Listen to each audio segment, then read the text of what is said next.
আসসালামু আলাইকুম। সবাইকে আবারও সাদর আমন্ত্রণ জানাচ্ছি স্বাস্থ্য হেলথ টিপস চ্যানেলের পক্ষ থেকে। আমি ডাক্তার ASM ওমর ফারুক। বর্তমান সময়ে ডেঙ্গু একটি ভয়াবহ আতঙ্কের নাম, আর হবেই না বা কেন। এর ব্যাপকতা যেভাবে শহর থেকে গ্রাম অঞ্চলে ছড়িয়ে পড়েছে তা মোটেই স্বস্তিদায়ক নয়।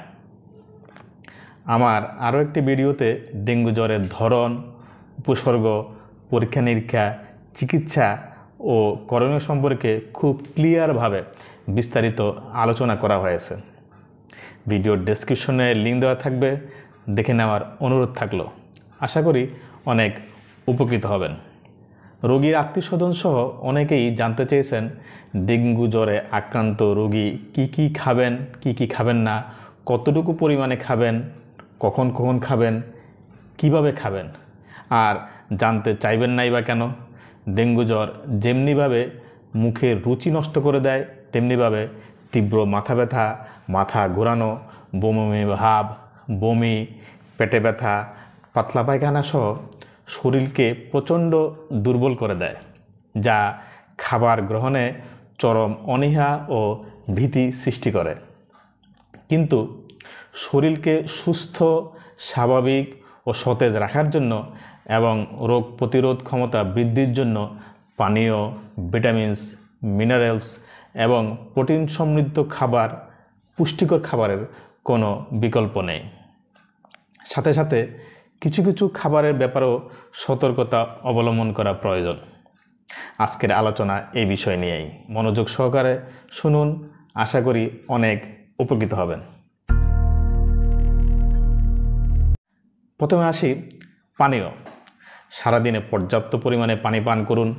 একজন পূর্ণবয়স্ক লোকের জন্য 3 থেকে 5 লিটার, বাচ্চাদের জন্য 2 থেকে 3 লিটারই যথেষ্ট।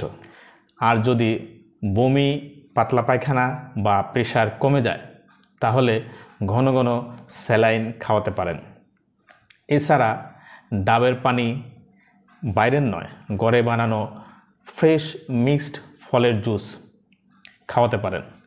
ফলের মধ্যে যেমন মাল্টা, কমলা, লেবু, পেয়ারা, কিউই, স্ট্রবেরি, পেঁপে, আনারস, আনার বা ডালিম খাওয়াতে পারেন।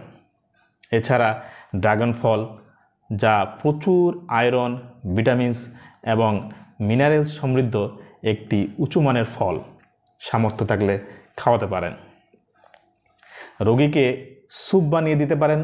প্রতিদিন সবজির স্যুপ, টমেটোর স্যুপ, চিকেন স্যুপ বা কর্ন স্যুপ দিতে পারেন। মিক্সড সবজির স্যুপ তৈরিতে গাজর, টমেটো, শসা, ক্যাপসিকাম, বিশেষ করে ব্রোকলি ও পালং শাক ব্যবহার করতে পারেন, যা খুবই স্বাস্থ্যকর এবং ভিটামিনস, মিনারেলস ও আয়রন সমৃদ্ধ এবং রোগ প্রতিরোধে সহায়ক ভূমিকা পালন করে। প্রোটিন সমৃদ্ধ খাবার যেমন দুধ, ডিম, কম তেল ও মশলা দিয়ে রান্না করা মুরগির মাংস, মাছ অল্প অল্প করে খাওয়াতে পারেন। লাল চাল বা লাল আটার ভাত বা রুটি নরম করে চটকিয়ে জাউ বানিয়ে খাওয়াতে পারেন। এর পুষ্টিগুণ অনেক, যা ভিটামিন B12 ঘাটতি পূরণে কার্যকরী ভূমিকা পালন করে এবং এই খাবারটা অসুখের সময় দুর্বল ডাইজেস্টিভ সিস্টেমে একটি সহজে হজমযোগ্য আদর্শ খাবার হতে পারে। তবে ডায়াবেটিক রোগীদের ক্ষেত্রে অতিরিক্ত কার্বোহাইড্রেট, চিনিযুক্ত খাবার এবং প্রেশারের রোগীদের ক্ষেত্রে অতিরিক্ত লবণ বা লবণ মিশ্রিত খাবার এবং স্যালাইন গ্রহণের ক্ষেত্রে বিশেষ সতর্কতা অবলম্বন করা প্রয়োজন। ফাস্টফুড, নানান ধরনের জাঙ্ক ফুড, চিপস, কোমল পানীয়, ভাজা পোড়া, অতিরিক্ত মশলা, তেল, ঝাল, চর্বিযুক্ত খাবার খাওয়াবেন না বা খাবেন না। বাচ্চাদের ক্ষেত্রে অল্প অল্প করে 1.5 থেকে 2 কাপ পরিমাণ 1.5 থেকে 2 ঘন্টা পর পর খাওয়াতে পারেন। বড়দের ক্ষেত্রে 1 থেকে 1.5 গ্লাস পরিমাণ 2 থেকে 2.5 ঘন্টা পর পর খাওয়াতে পারেন। খাবারের ক্ষেত্রে পজিশনিংটা খুবই গুরুত্বপূর্ণ, যেহেতু এই সময় বমি ভাব, বমি, মাথা ঘোরানো, মাথা ব্যথা, চোখে ব্যথা থাকে। তাই শিশুদের ক্ষেত্রে কোলে বসিয়ে চিৎ করে আলতো করে মাথাটা একটু উঁচু করে আপনার শরীরের সাথে হেলান দিয়ে একটু একটু করে খাওয়ানোর চেষ্টা করবেন। আর একটু বড় বাচ্চা ও পূর্ণবয়স্ক রোগীর ক্ষেত্রে বিছানার সাথে 30 থেকে 40 ডিগ্রি কোণ সৃষ্টি করে এমনভাবে হেলান দিয়ে চিৎ করে অল্প অল্প করে খাওয়াবেন। রোগী একটু সুস্থ হলে বসা অবস্থায় নিজে নিজেই খেতে পারেন। খাওয়ার পরপরই বিছানায় ফ্ল্যাট হয়ে শোয়া যাবে না, এতে করে পেটের ডায়াফ্রামে চাপ সৃষ্টি করতে পারে এবং পজিশন চেঞ্জ করার কারণে বমি ভাব বা বমি হতে পারে।